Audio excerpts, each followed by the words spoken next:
following is a special multimedia presentation from NorthJerseySports.com, sponsored by The Anvil. Let us introduce you. Hi, welcome to The Anvil. Let's get started on the tour, shall we? This is our designated area for warm-ups, calisthenics, abs, and stretching. Dan, maybe jeans aren't the best idea. If I can't get ripped, at least my jeans will. We have 60 by 100 feet of turf area for you to practice with your team or play with your friends. We have parties and field rentals. We can do basketball, baseball, softball, hockey, lacrosse, or the age-old gym favorite, dodgeball.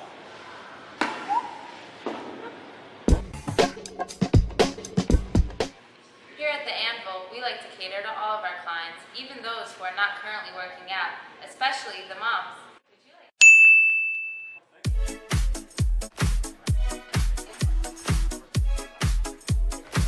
Enjoy.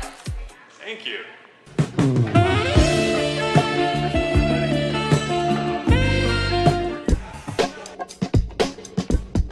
Here at The Anvil, we have the sleds to help you shred. Isn't that right, Tyler?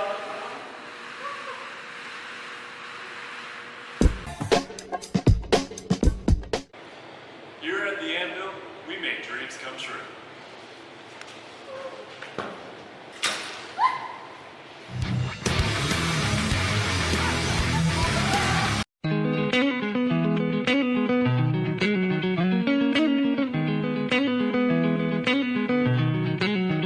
Back on the football show, NorthJerseySports.com's original multimedia series talking all things football across North Jersey. This is Season 7, Episode 4, and we were all over the place last weekend. I am Corey Doviak, being joined by my illustrious panel of North Jersey football insiders, starting with the venerable one, Mr. Jim Avatabile. What's going on, Jimmy? Hey, Corey, how you doing? It kind of feels more like 4th of July than, football season. But, in a couple of months we'll be begging for the heat. So take advantage of it when you can. Very embarrassing. I had to go out and do a photo shoot today at Rampo, the volleyball team. Nothing like being in a gym in a 95-degree day with no air conditioning and long sleeves on because I just wasn't paying attention. So imagine my embarrassment when I was sweating up a storm at work this afternoon. Another guy who was sweating on Friday night for a different reason, because he had to run from his A game to his B game to watch his beloved Dumont Huskies dismantle Indian Hills. He is the head Husky in charge, the man himself. He is Brian Carr. What's going on, Brian? Hey, things are starting to warm up. It's warm outside, but, we got 3 games under our belts, most teams, and we're starting to see who's going to be a shaker this year and who's not. So it's pretty exciting so far, and things are getting interesting and starting to be good. Right, where are you right now? Right now, I'm in the basement, my house. I'm not on the road or anything. The basement. Why? What No, you think I because was? we heard a rumor that you had a meeting tonight, and then that you were sitting in the dugout at the Dumont Memorial Field down the third base line. But I guess not. So No, maybe I was going to sit by the Mud Hut down in Dumont to watch Monday practice at Dumont, which I did do that last week, by the way. Okay, live film from there. All right, so we got a good show tonight here, and Richie, I got to give our man Richie Ballgame Barton some credit here because he's been on the Garfield bandwagon. He's been to 2 games. He did Garfield Lodi, and then this weekend he did Garfield's big win over Rutherford. Great job highlighting a program on the come. The Garfield Boilermakers are 3-0, and their head coach, Pete Santa Croce, in his first year as the head coach, I should say, and a former NorthJerseySports.com intern, which only shows you what is available to you when you decide to hitch your wagon to the great NorthJerseySports.com. Pete Santa Croce is going to be the featured guest on this edition. I am looking forward to talking to him and catching up with an old friend. So that's going to be great. Let's just start. Let's not get too in-depth here in the front because I want to get to Pete Santa Croce and give him as much time as necessary. But let's just talk about where we all were this past weekend, and then we'll get to the rest of the stuff later, which includes audio that Brian Carr was good enough to get from St. Joseph Regionals 55-14 win over DePaul. So, Brian, why don't you start?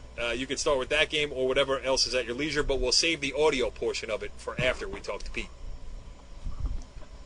Right.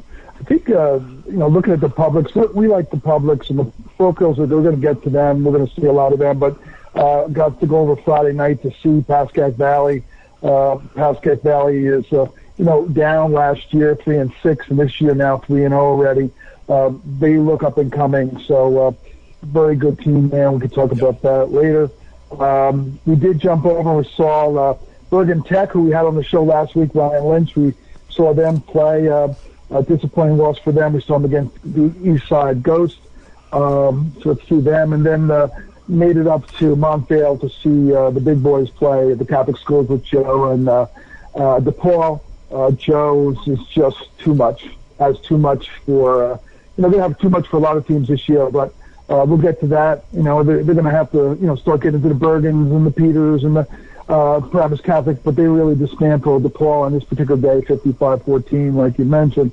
So that's where we were. Oh, by the way, we did get over to Dumont, but we didn't talk too much about that. The Huskies, the Huskies, had a nice 39-0 running clock in the fourth quarter there. So, hey, they're up and coming, and you'll hear, if we do our audio later with the guys from WCTV, where they've been giving the accolades to Dumont as well. So all right. that's where I was at Riverdale's 42-21 victory over Demarest on Friday night. Riverdale, again, they're just such a solid program. I mean, it's the same.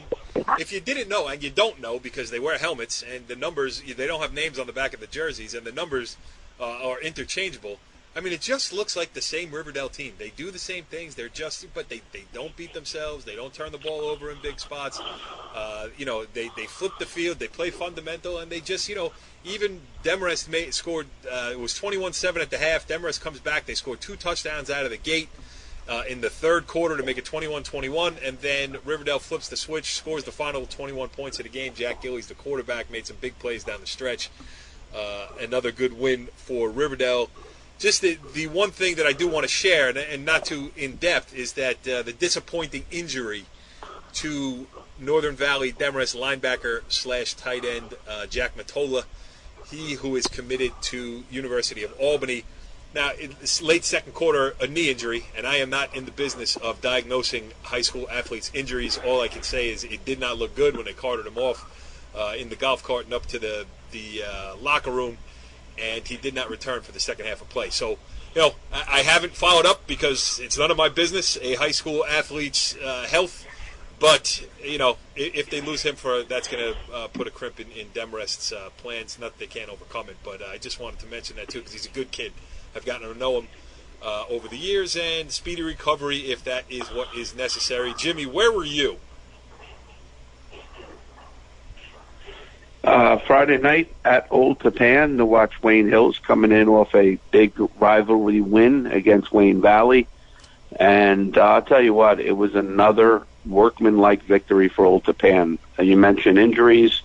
Old Tappan playing without their starting quarterback.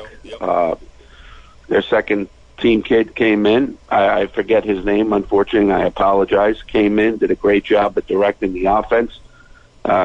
Ran well. Picked up a couple of first downs, big first downs scrambling.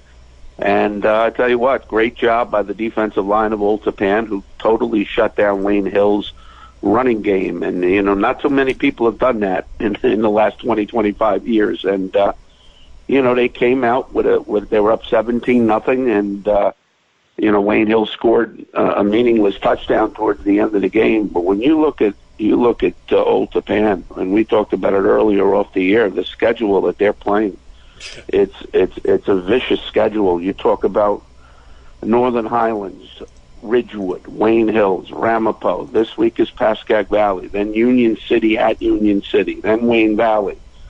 I mean, that's as competitive a front seven of a schedule as anybody in the area. And I tell you what, they just keep rolling on. They get a couple kids banged up. The next kid goes in, and they seem to do the job. And a really, really impressive win for Coach Dunn and the Old Tappan Golden Knights, and it, quite honestly, a game that was very important. You know, you're looking at 1 or 2 or 2-1, and they come out 2-1, and now they're Friday night up at Ramapo. Yeah.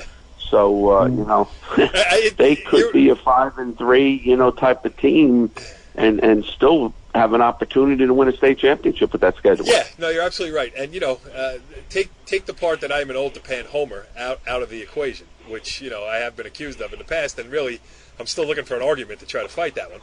But, you know, how could you have, if you're a public school playing only public school teams, how could you have a tougher stretch than Highlands, Ridgewood, Wayne Hills, Ramapo, Pascack Valley, Union City, Wayne Valley in a row to start the season with no bye weeks in between?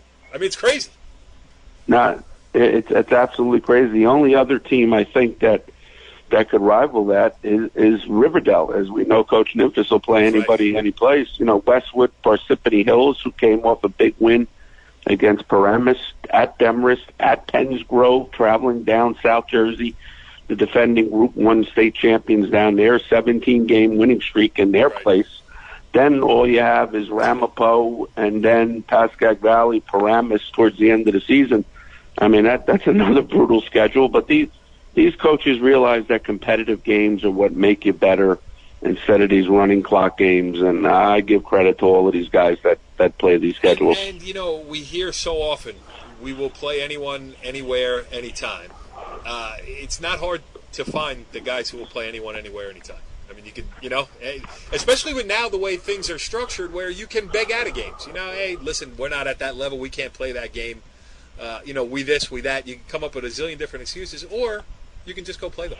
And, you know, I Coach Nymphis, Coach Dunn, and others. I'm not taking away from other guys who do it as well. But those are the two we're talking about right now. Right. They just, you know, they tell their team, hey, strap it up. We got a game this weekend. All right, gentlemen, time to turn to our featured guest on this episode of The Football Show as we welcome in a head coach who is near and dear to our hearts here at NorthJerseySports.com. Dare I say he is one of our own. He joins us on the Anvil Performance Hotline. He is the first-year head coach at Garfield High School. He is Pete Santacroce. Pete, long time no talk. Welcome back, my friend. How you doing? How's everybody doing? We are doing very well, and what I referred to you as when I say welcome back is that, not that we take any credit for where you are now, but back when you were a misguided youth, you thought it might be fun to intern at NorthJerseySports.com. Is that correct? Yes, I did, and it was fun. It was real fun. I learned a lot, and you know, got my feet wet in high school sports and stuff like that. It was great. Yes, and you've obviously made the right career decision, getting away from the nutballs and taking the position that you currently have because Garfield High School, the 1939 national champions, are moving back in the right direction now. 3-0 start to the season. Listen, Jimmy and I were talking about it before we came on the air tonight. It is a great story brewing in Garfield. It is great to see the program back, and you know, just talk about you taking over as a first-year guy. And it's a team that has tremendous history. I mean, professionals have come out of Garfield High School. NFL stars have come out of Garfield High School, and now you in the top position there. You know, just talk about the opportunity that you have in front of you. Yeah, it's been really great. I mean, like you said, Garfield has a great history, and to be honest with you, the best part about the start of this season has been seeing how much the community has been behind the boys and how behind the program and everything, and it's really exciting. Like you said, the energy around it is what stands out to me. But you know, you brought up the professional athletes that come out of there, and I was fortunate enough to play with both Lewis and Miles when I was in high school, and you know, hopefully some of our guys can reach those goals too. But I mean, even if they don't, I think that we have a great group of kids right now. I hope, you know, they can find success on the field, on the basketball court, on the wrestling mat. We have a lot of multiple sport athletes. So, I mean, this is just the start of something that could be really special. I'm going to go to you first, Bri, because it just reminds me, just hearing Pete talk there, about the, you know, as things started to pick up last year in Lyndhurst, second week in a row that we're mentioning Lyndhurst, but it was that same type of momentum got started about, you know, quarter of the way through the season and really just started to steamroll. So, Bri, you've seen Garfield in scrimmage time. What do you got for the coach? Hey, Coach, we noticed you have a lot of kids on the team, and we noticed some, I'll call them studs, some really good athletic-looking football players. Talk about what you're doing to get the kids out to, to get out for this 3-0 start. How are you getting those kids out to be on the team and get them all organized? Yeah, I mean, we've been really fortunate. We had a lot of kids come out this summer and stick with it, really put in the work in the weight room and the classroom and learning the game, because we had a couple kids that came from the basketball team that I made it a point to try to get them to come out and play. And they had to learn the game, but they're catching on now, and they're going to be a problem. And same with a few wrestlers. I saw some kids on the mat last year that I tried to encourage to get them to come out, and they did. And, they're coming along. So you definitely nailed it. I feel like I'm blessed with a tremendous roster. I know it's not always going to be like that, but this year we got it, and I hope we can make the most of it. Actually, the wrestling team had a great season last year too. That's a good place to go try to get some guys who can put some blocks in. Oh yeah, and the basketball court basketball court too. We had some big bodies out there, and I saw what they could do. I saw how they moved, and they're really making some noise for us this year. Right, Coach, a big accomplishment. Rutherford hadn't lost a divisional game since 2014, a couple state championships, one league title. What does that mean to your program now that you've gotten that win and moving forward the rest of the season? It was definitely a huge win, and we enjoyed it this weekend as a coaching staff and the players, but today was right back to business. I mean, we have a ton of respect for Rutherford. I have a ton of respect for Coach Howell. I think that he did a great job over there, and I mean, we felt like we needed to put the league on notice a little bit, I would say, because teams are sleeping on us and people are sleeping on us. So we really made it a mission to go out there, do what we had to do. But after yesterday, we went right to Powell Park Film today, and we're moving on. We're one game at a time mentality. We have some goals in mind, and getting caught up on one win is not going to get us where we want to be. I am a proud I'm a proud Palisades Park kid who actually also went to Leonia High School, so the beloved Tiger Lions are next in line. Please, TJ Kroenke's going to build it over there. Just maybe just think about fourth quarter, maybe pull a guy or two out. Right. Right. Listen, we're not overlooking anybody. Yes. Any given day, you know how football is. Trust me. So we're approaching it. We're approaching this week with same approaches every week. Yeah, Coach. Brian mentioned your game scrimmage against Hasbrouckites, and the one thing that struck me was your ability to be a physical football team and run the ball downhill, but also, you have a very good athletic quarterback and some very tall wide receivers, and then the ability to play on the perimeter also. Talk about that as far as your offense is concerned. I'll be honest with you. We really thought we were going to have to go a little deeper into the playbook this past weekend, and we prepared to throw the ball a little bit more than we expected. But our run game was just so solid, and we only ran 26 offensive plays on Saturday. So we really didn't get to where we wanted to go in our playbook. But like you said, we by all means have the quarterback. We have the guys outside with size and speed. We really are blessed to have a really complete roster. So, it's going to be interesting. It's going to be interesting to see if the players are really balled out.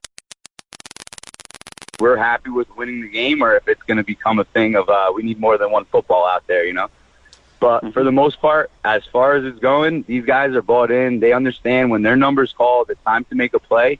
And for the most part, when we threw the ball, we make the play we need to make. I mean, the kids' completion percentage is over 80% right now. Wow. So you can understand, Hawes, right? Jason Hawes. Yep. I mean, this past game, I believe he was 6 for 8 for 100 and some yards and a touchdown. So when his number's called, he's ready to go and he makes the play. And it's usually a big play at a big time. So I'm proud of him. I'm proud of the guys outside, staying focused and just being ready when their number's called. How important was it, just listening to you talk about having played with Miles Austin, having played with Louis Castillo, just being a Garfield guy, you know what I mean? Like, that doesn't, it doesn't guarantee success when you bring back somebody who's from there, you know what I'm saying?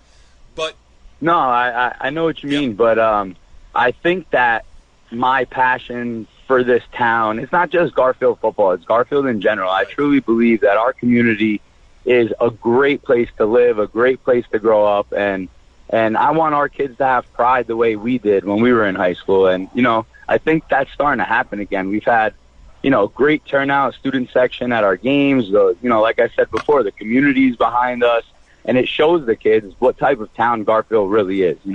Garfield is a great place, and my background here definitely motivates me to want this job in the first place. This means something to me, and I think the kids could see that it's genuine. It's not fake. I'm not trying to be motivated. I am motivated. You know what I mean? Yeah. So, it's a good thing. No, I love that answer. I did that was well. Brian, one more for him? Hey, Coach, your running back ran for over 200 yards. What that tells me, the line really dominated up front. Usually Rutherford has been pretty solid on the line. What'd you guys do? What'd you guys do up on the line to really make the difference in the game? Those guys are the heart and soul of our team. Those guys are the hardest workers. They're, like you said, they're a big group. We have a lot of big kids, and we have athletic kids. They're not just, they're not just big for no reason. They can move, they can lift, they could, So Coach Dawson, our offensive line coach, kind of simplified the scheme from camp and, just kept everything simple. And, you know your assignment, you know what you're doing. You have all the ability to get it done. It's just about doing the right thing at the right time. And they're starting to buy into that, which is great. And, even the running back understands. He gives them all the credit in the world, and that's the type of mentality that I hope our entire team can start adopting, that it don't matter who's getting the credit. We know where the work's being put in. We know everybody's doing the best that they could do. And our line is what drives us on both sides of the ball, offense and defense. They did a great job this week. Jimmy, you have the final go-round. Yeah, Coach, the one thing we've been a big fan of the last 3 or 4 years is that NJIC playoffs, the semifinals, the finals. How great would it be, and how important would it be for you guys to get to at least the semifinals and advance to a final to help you prepare to play teams in the Group 3 state tournament that maybe play bigger schedules? Yeah, we're, like I said before, we're not trying to look too far ahead, but, we do understand the reality of it. And, we don't speak to the kids about it too much, but we did a little bit the other day. And we talked about how great our league is, like you said, with the playoff system that it has. It really, truly makes every game matter. So, we have that, it's us against us mentality, us versus yesterday, we kind of say, how much better can we be than yesterday? Not so much about what the opponent is, or who the opponent is, where we're playing, when we're playing, just try to be better than yesterday. And those games would really give us a great opportunity to see where we stand, because like you said, it's going to be a big jump in play if we make it to the Group 3 state playoffs. And I think all I want and all my players want is the opportunity to show that we can hang with those teams, man. We definitely can hang with them. Absolutely. And the great thing about the NJIC playoffs, and, we didn't – how would we be able to know when it first started, but – there's been some, it looks like, well, there has been already some turnover about teams in, you had New Milfords and Pomptons, and now you guys making a push. Midland Park, Waldwick making a push. Cresskill with the big opening weekend, over Asbury awesome. So, again, it's the way it should be. It's exciting. They really, and when I went to the league meeting, my first one this year, those guys are all a great, great group of guys. They care about the product that, it's about the kids. It's about putting a good product out there. It's about making it be fun but competitive at the same time. And I think this league is an example for a lot of other areas. Because you're keeping it local, you're keeping it tight, you're rebuilding and reforming rivalries. I think it's great. We think it's great. We talk about it every year. Yep. We love the NJIC football tournament, and it definitely is. It definitely is. It's awesome. Anyway, Pete Santa Croce. Nice having you back here on NorthJerseySports.com. It was great. We're happy for your success so far. We wish you continued success. And now that we got your number through your athletic director, who was very loose, I'll tell you, I asked for it. He sent it right away. I don't know if he ran it by you or what, but now we got the phone number. We're keeping it, and we're going to be calling again. Yeah. Listen, especially when I heard it was you, I said, of course, no problem. I would love to talk to you. I really appreciate it, though, guys. Thank you so much. Thanks for the support. That's and awesome, hope to talk to you guys soon. Success, and go get them. We'll talk to you soon. Great stuff there with Pete Santacroce, as expected. Continued success to him. A NorthJerseySports.com, well on his way to being a NorthJerseySports.com Hall of Famer. But let's move on now. Let's talk more about the week that was, some about the week that is coming up. And let's start with you, Brian, because now we will get into the audio portion of St. Joe's Regional's 55-14 victory over DePaul. So, Brian, why don't you set it up? You got two audio segments to play for us. Give us the rundown of what is in store for our listeners tonight. Right. Well, St. Joe's, we wanted to go up. We hadn't seen the big boys play here. We saw Promise Catholic earlier. They hadn't seen them, so got up there to see Joe's, against a very good DePaul team. DePaul had scored, I think, 52 points in both of their games going into this game. And, we always know that Joe's is loaded, a lot of kids, a lot of depth. And sure enough, I think it showed up. Their running game, they have two very good running backs. They have, what's his name? There's Epps and Esteem. These guys, they're hard to tackle. And they just get down the field. It's all downhill running. DePaul had a tough time. The quarterback did real well. Andrew Butler for DePaul hung in there, threw a couple touchdowns. But, Joe just a little too much, and not enough. They were up, at halftime. It was 31-14, and they went on to shut them out, scoring 24 points in the second half and just totally shut down DePaul in the second half. DePaul's probably going to be there in their group, but, Joe's moves on, and we got an interview with a little bit with Coach Hoffman.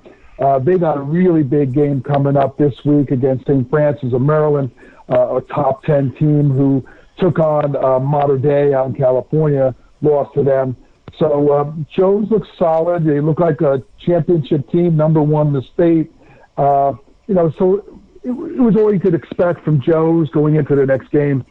Jimmy was there with me. Jimmy has, I'm sure, some insights. Well, first, before we get Jimmy's insight, let's hear from head coach Augie Hoffman.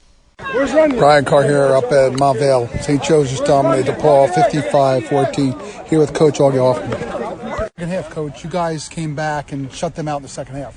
What did you guys talk about in halftime to kind of step up? Basically, I said we had, I think, 5 offsides in the first half, one in the second.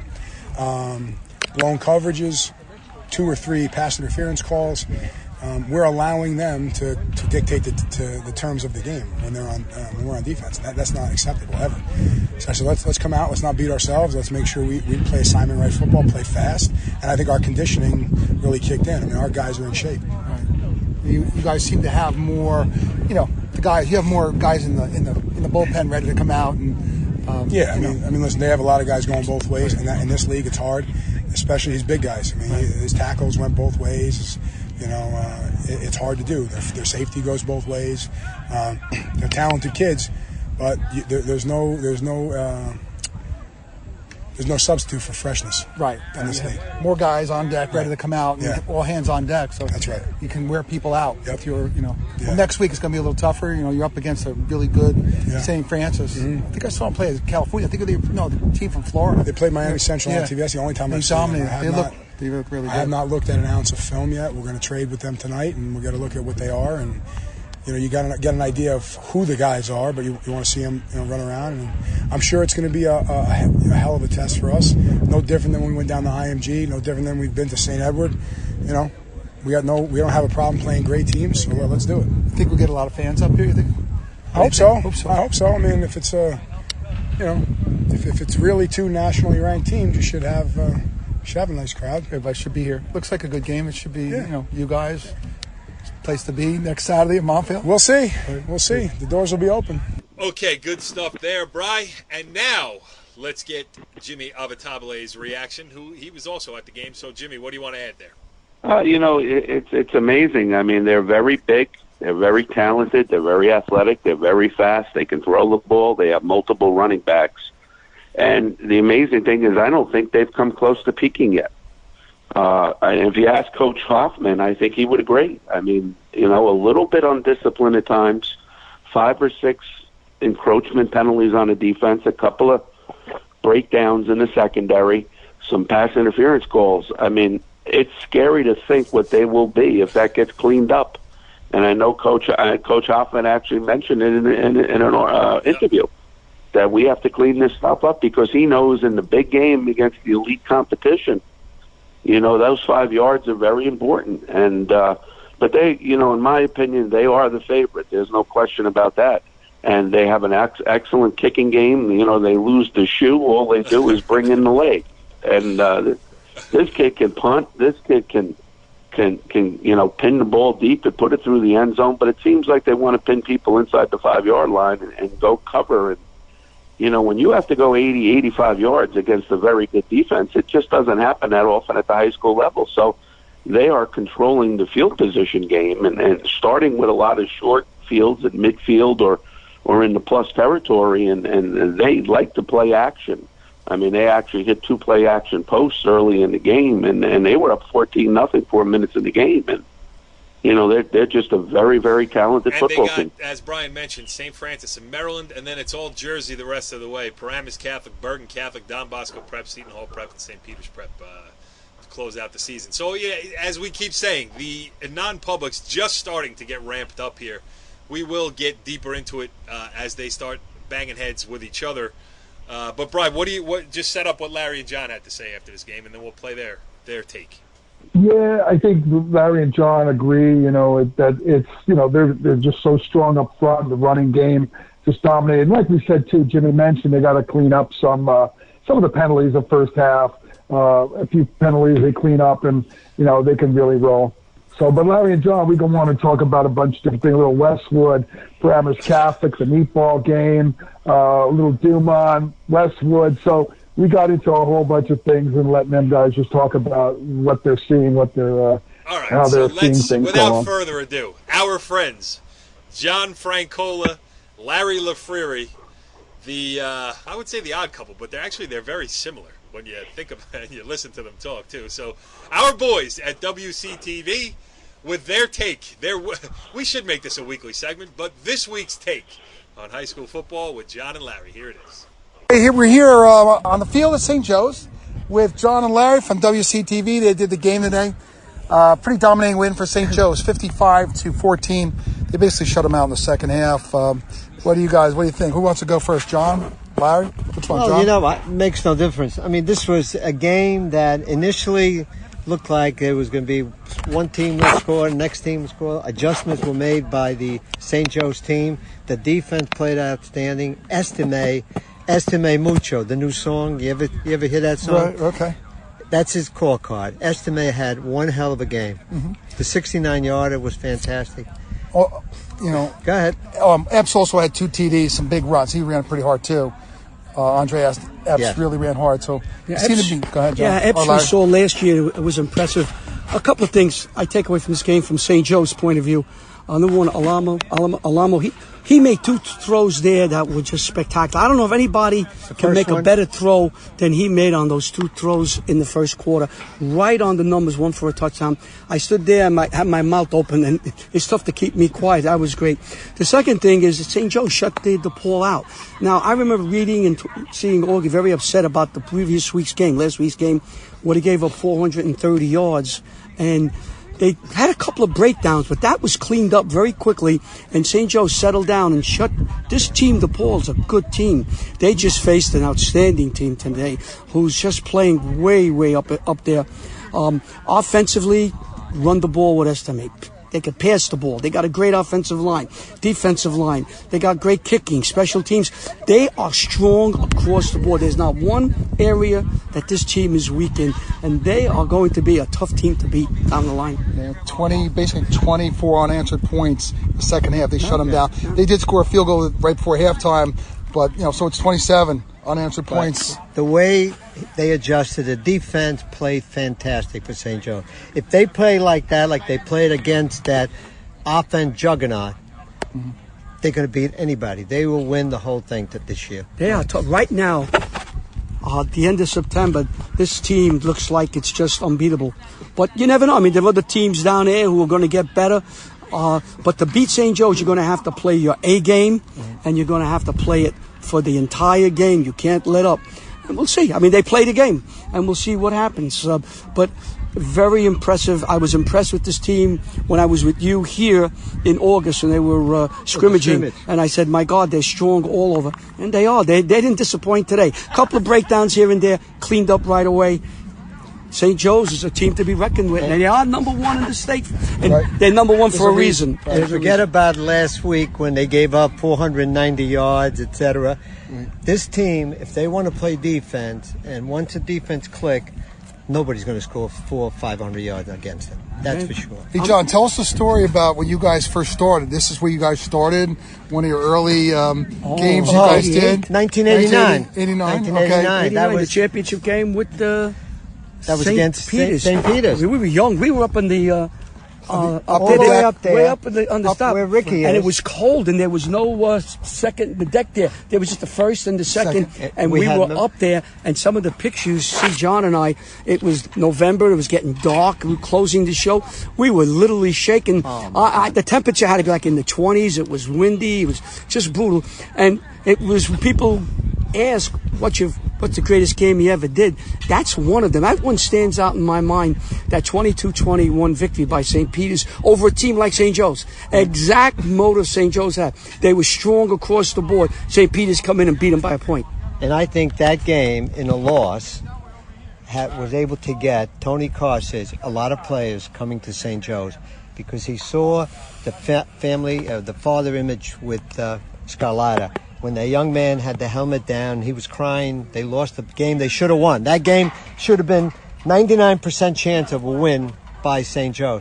And Coach went over there, picked up the helmet, and he came over and put his arm around and gave the young man the helmet. And now he's a head coach at Georgetown, Scarlata. So that was with that jacket, people started coming here. That was our first championship game that we did. We did many more after that. But that game there, it's your first one. It's like your first time you do something, but it was a game to remember. The games you say, yeah, I remember. That game, you remember a lot of plays in that game. And they're just amazing. And we've been coming up here to St. Joe's and to Bergen, Westwood, Paramus Catholic.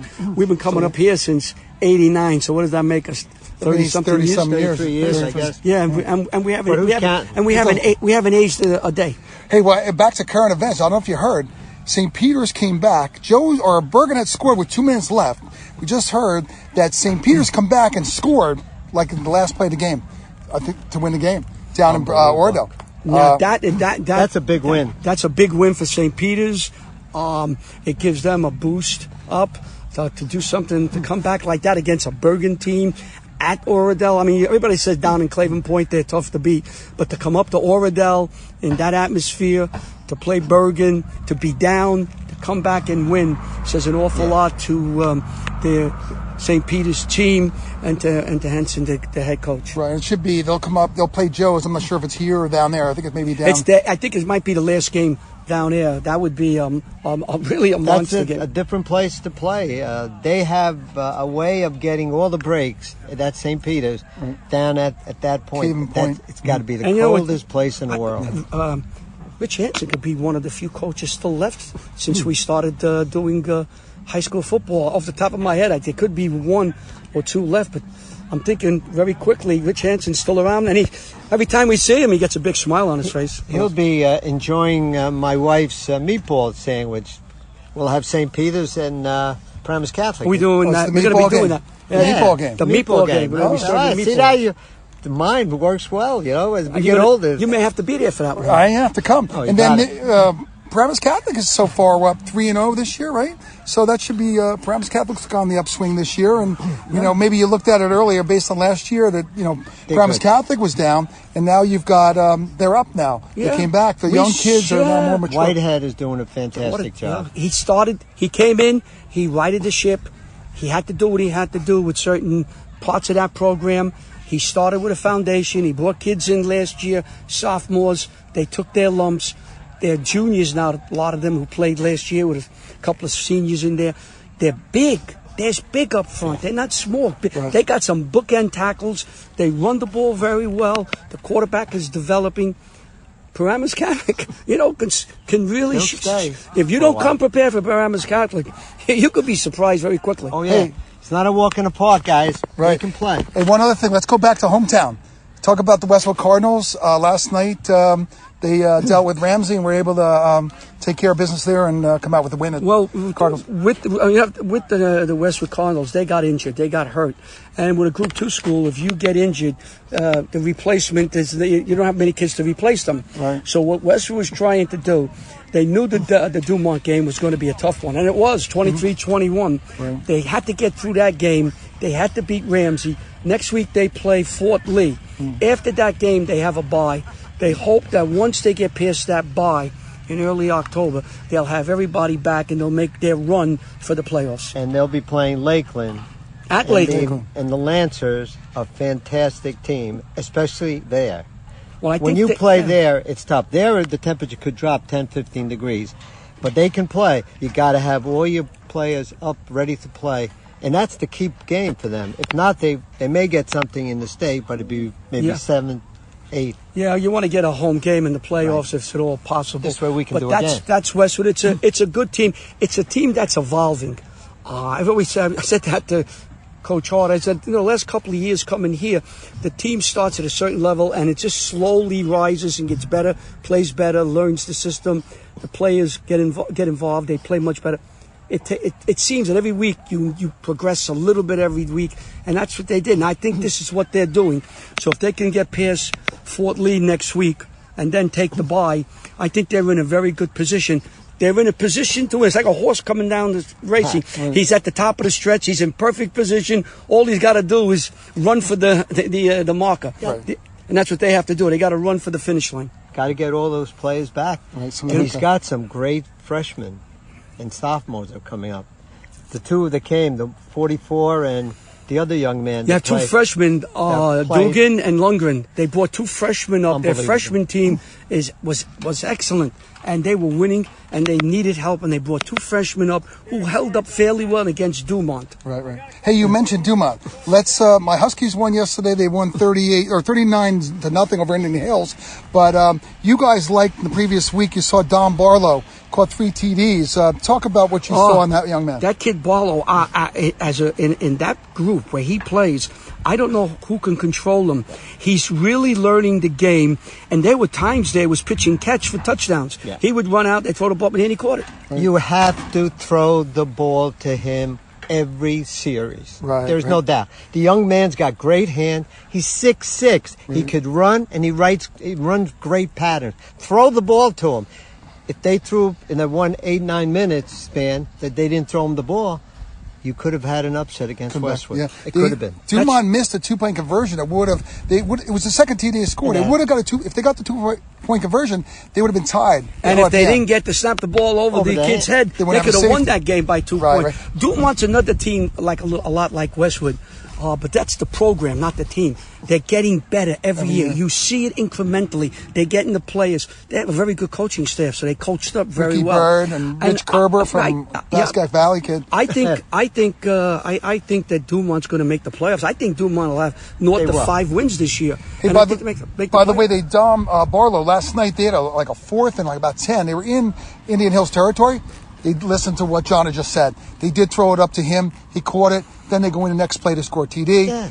Later on that same drive, they scored a TD, 2-point conversion right to him. So he's a secret weapon. They can run the game. So they're up and coming, which is good to see for those Huskies. Send him out. If you don't throw to him, you're going to have other people open because he's going to get double teamed. Right. And they got a good quarterback, good running back. The line is coming along. That team, I think, could very easily make the playoffs this year, which is another step for the program to get better in years to come. Right. Thank you again, John and Larry. WCTV, the all-volunteer cable network of Washington Township. Thank you very much, guys. Good stuff there with the WCTV boys, and that is it for the, formatted portion of this show. Now let's have a little free-for-all. Let's go back, look at some games last week. We talked about a bunch of them. Northern Valley Otapan 17-7 over Wayne Hills. Brian, you talked about Pascack Valley 38-27 over Paramus. Ramapo 33-14 over Northern Highlands. Dumont with the big win over Indian Hills. I'll say it again for you, Brian. One that I wanted to mention, just for the historical significance and because it was a close game. But how about Dwight Morrow 20, Cliffside Park 19, and It was the first night game in the history of Cliffside Park home, the first home night game for the history of Cliffside Park football. And Jimmy, it wasn't that long ago, where Cliffside Park was the standard bearer of high school football. Well, I actually, it was a long time ago now. When you go back into the 50s and the 60s and you think about what was the BCSL American with, not that you go back to the 50s and 60s, but the stories that we've heard. Guys of our vintage have heard about these stories of the generation before us. So Cliffside Park moving into the 21st century here, playing a nighttime home game. It's a nice thing, Cora, to give the kids an opportunity. It's exciting. They bring in the portable lights. The town lights up. People gives an opportunity to people that are maybe working during the day on a Saturday, an opportunity to come and watch the game. I know the students are excited about it. And, you do mention they were a powerhouse, there's no question, for a good portion of the last century. They've run into some difficult times. But, they're 2-1. They lost a narrow game to, as you mentioned, to Dwight Morrow. And it's nice to see that program on its way back. Well, you know what happened at Cliffside Park? The Powell Park kids stopped going there. And then it was all downhill from there. It used to be before Palisades Park High School was built. That's where Powell Park kids went to high school. They had to walk up the hill to Cliffside Park. You take the Powell Park kids out, things get a little bit less tough around. All right, I digress again.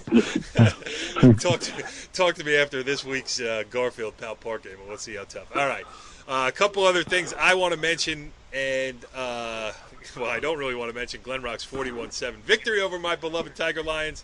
Hasbrook Heights 40, Beckton 18, Jimmy. Hasbrook Heights, the opening week setback seems to be in the rearview mirror now. Yeah, the one good thing about having a good staff is when you lose a game, you go back and you try to analyze what you did wrong. You don't blame the kids, and that's what the Heights coaches did. They made a couple of adjustments, a couple of position players, turning a couple of kids. Spencer Lee now also playing middle linebacker as well as quarterback. They moved their center to defensive end. They moved their defensive end down. They made a couple of adjustments. And, Beckton is a talented team. I mean, they're 1-2. They might be the best 1-2 team in Bergen County. Yep. You mentioned an injury. Michael Robertson for Hasbrook Heights went down in the game. I don't know how severe it is. Let's hope that he's back. But, they throw in Rocco Minicello, a junior who waited his turn last year behind a slew of offensively talented kids, and he had a big-time game. So they just continue to get forward. And one thing about Hasbrook Heights, and we've seen it the last 3 years, they get better and better and better, and the defense has gotten better from week 1 to week 3. They have Lodi this week, and then a big game with Butler. Which they have to win if they want a potential spot in an NJIC semifinal. So, the stakes are going to be getting real high for Hasbrook Heights. No doubt about it. Right, one that I wanted to go to you on, and I saw on Twitter the highlight, the last-second touchdown catch. St. Peter's Prep goes into Oradell, comes out with a 33-30 victory over Bergen Catholic. I mean, what it shows you is that non-public bracket is going to, be a dogfight. 33-30 is a great win for St. Peter's Prep in the regular season, but it also shows just how close these two teams are, and most of the teams in that bracket. So when they get into the playoffs, each game is a one-off. It's not like anybody's outclassing anybody else, but still a great victory for St. Peter's Prep on the road. That's for sure. We usually talk about St. Peter's not traveling well and playing well when they travel, but we thought Bergen won the game. You say they won the game. They're up with 2 minutes to go. They had to come back to Bergen, came back to go ahead. And, they had a big play and a penalty. They gained like 35 yards on the drive. But I saw the highlight, the touchdown, man. The kid threw the ball very well. Taj Bullock, threw the pass for the win. It was a 27-yard TD pass. It was freaking 30-24. He threw it into Jelani Mason. So it's, they executed, but like you just said too, I think it's going to be, they're all going to be, once it gets into the nitty gritty, they're all going to be beating each other. Every week is going to be a battle. It'll be the playoffs every week. So, Bergen's not to be denied. They could have won the game. They're going to be ready for Joe's and Peters and all these guys are going to be, it's the same as it is every other year. So exciting football for those guys. You know, we happen to be up in Montvale and had a kind of a blowout, but good for those guys down there. And exciting for St. Peter's. Now, Joe's will be traveling there. That's their last game before the playoffs. Joe's will be visiting them at Caven Point. So that should be circle that weekend. I think it's the first weekend in November down there. So probably be a good big game. So yeah, congratulations to St. Peter's Prep. Also, while I mentioned it, Seton Hall Prep is now 3-0. They've won their 3 games and doing very well too. They lost to DePaul in their second game. They lost. They bounced back with a win over this week. And they head into. Well, Billy Fitzgerald is your guy, and maybe this week if they play he's well, my guy. He's definitely a potential guest that we should be looking at here on the football show. Right. Pending a win. Right, yeah. And I by the way, I did some history checking because his father used to coach at Sea Caucus before Charlie Voorhees, and I did a little checking and I found out it was his father was the Sea Caucus coach, very good coach at Sea Caucus before Billy the son went over to St. Peter's as the offensive coordinator, and now he's up there at Seton Hall Prep, and he was also in between all that up at Dumont. That's how I know him. He was a quarterback coach here at Dumont for a couple of years when Dumont the last time they had a winning record, so it's a good thing to remember. But yeah, good guys, a lot of connections all around. The last couple that I have written down on my score sheet here: Paramus Catholic with a good win, 56-28, taking care of business against Public School Hackensack, and Don Bosco Prep with the first of what will be many wins in the coaching tenure of Dan Sabella, but they're off the schneid with a 50-18 victory over West Orange. I give West Orange credit, and I give Hackensack credit for taking those games. Paramus Catholic got a good win. Bosco is now in the win column this season and can potentially take off from there. And then the other one is Eastside 24, Bergen Tech 7. Now, we had Ricky Lynch on, the Bergen Tech head coach. We got great reaction from last week's show, too, so thank everybody that listened to it. But, Ricky, he was so pumped up. We were so happy to have him on. Bergen Tech going in the right direction, obviously, after the long losing streak, 2 wins to open the season. And then Eastside comes in 24-7. Game, Jimmy, you were there. But how about Eastside? 2-1 now on the season. They go test themselves at Ridgewood. But, they lost to Hackensack in a respectable fashion to open the season. Then they blank Teaneck, lose to Bergen Tech. Now they play Ridgewood. But listen, it's nice to see Eastside playing good football here. The interesting thing is the game. I mean, the final score was not indicative of the game. I mean, it was a 12-7 game at halftime. And into the fourth quarter, that game was still, yet to be determined. I mean, they wound up pulling away late. But, I wanted to see Bergen Tech. Yeah. They are much, much improved from where they were. Their kids play hard. Their coaches coach hard. It's a fun environment down there at the Riverside County Park on a Thursday night. If you're a football fan that's looking for something to do, certainly go down there this week. It's a 6:00 game. The game's over early. It'll be against some team from Northern Bergen County. I forget the name of the team, but it's I think they're 1-1. I think they're 1-1. Yeah, it's a fun environment, and you'll enjoy a team that, even though they lost, you can tell that they're moving in the right direction. Yeah, no, absolutely, good stuff. By Bergen Tech. And, Eastside, too, we're going to keep an eye on them because I know they follow us on Twitter. They're very active on social media. James Magazine is the head coach, and they're moving in the right direction, too. So we got our eyes on the Eastside, and if you're listening to this, make some contact. We'd love to talk some ghost football here on the football show. All right. So, Brian, anything to add from last week? If not, if so... One more thing. One more thing from out of the area, another Group 3 team that we saw earlier against Ramapo. Sparta now has won another game, second game. They beat West Morris. They had to come from behind, and they had to come back with 20 points in the fourth quarter to get a win, 27-21 against West Morris. So there's somebody to watch out. They're usually very competitive in that Group 3. If Ramapo continues to win, they may end up having to go back to Ramapo to play them. So. Good team out there out west that we follow once in a while. Hey, one other thing before I forget, some Group 1 teams. We saw Walk Hill Valley come down and play Milford down in the playoffs, and Walk Hill Valley, the quarterback there, he's got a long Italian name. I forget his last name, but the quarterback's a stud. Mastriani, Alex Mastriani is his name. Had a big game, ran for over 100 yards, 3 touchdowns, and they're a good team too. We saw them last year, so got to give some love to. I don't know if that's Passaic County or it's almost Sussex County up there. About?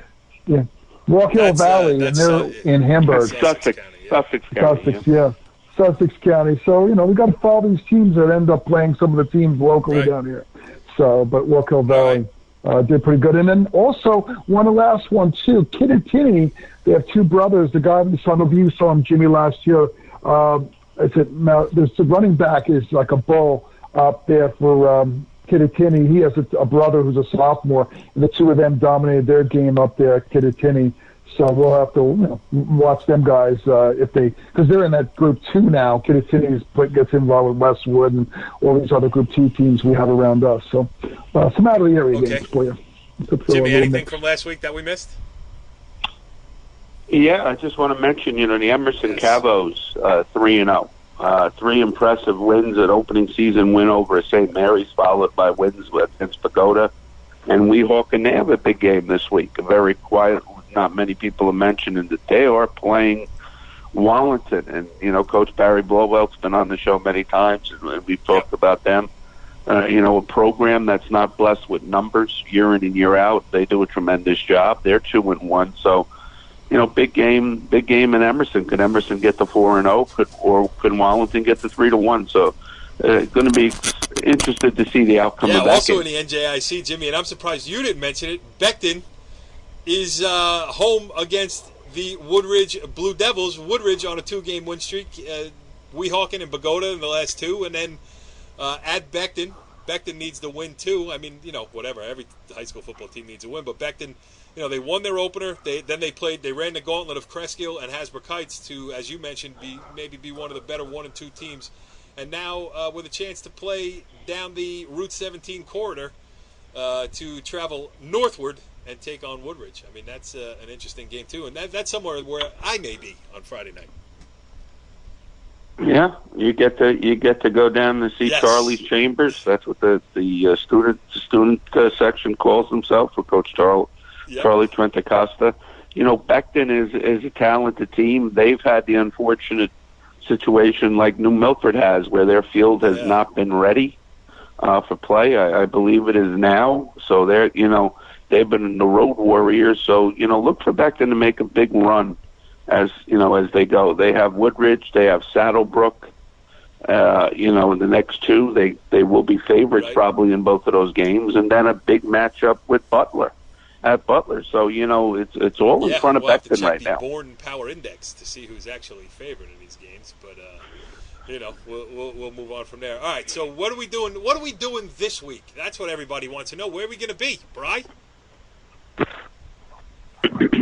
We're going to go on Thursday to that unnamed team who's playing against Bergen Tech. The Huskies will be down at Riverside Park. We'll go down there to see the Huskies. Yeah. A 6 o'clock start. We'll probably be there around 5, depending, about 5 o'clock. We'll probably try to get there. I was there late. I'm usually not late to a game, but I happened to be working last week, and I got there late. But we'll hope to avoid that mistake this week as the Huskies take them on. For Friday night, I'm looking at right now Ramapo, Old Japan. I didn't get to see Old Japan last week, but that should be the better game on the schedule that I'm looking at. And then Saturday, I was thinking about seeing some of the big boys. The national ranked teams play up in Montvale with Joe's having St. Francis Academy visit. Hopefully, it's a big crowd. One of the things at Joe's we noticed, you don't get a big crowd. So that would be nice if people show up. And as Coach said in the interview, the doors are open. So, hopefully people show up. The doors are open, I understand that they would probably rather play on Friday nights, and, Bergen Catholic, same thing. But, now it's different to play on Saturday afternoons. And, you can go watch your public school team play and root on, the hometown kids, and then you can go watch, nationally ranked football teams on Saturday afternoons in Oradell or Montvale. I mean, it does leave that option open for you. So, it's interesting there. Okay, Jimmy, what's your schedule?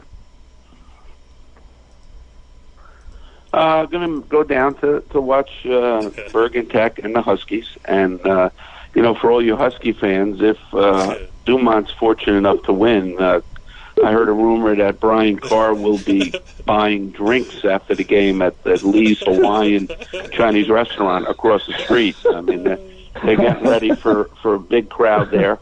Friday, maybe, being a Lodi guy and Lodi Heights, maybe Lodi Hasbrook.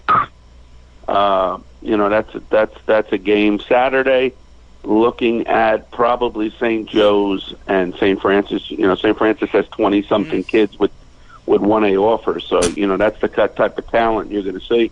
And County Park on a Thursday night, going over for a 6:00 start to watch Teaneck and Kennedy.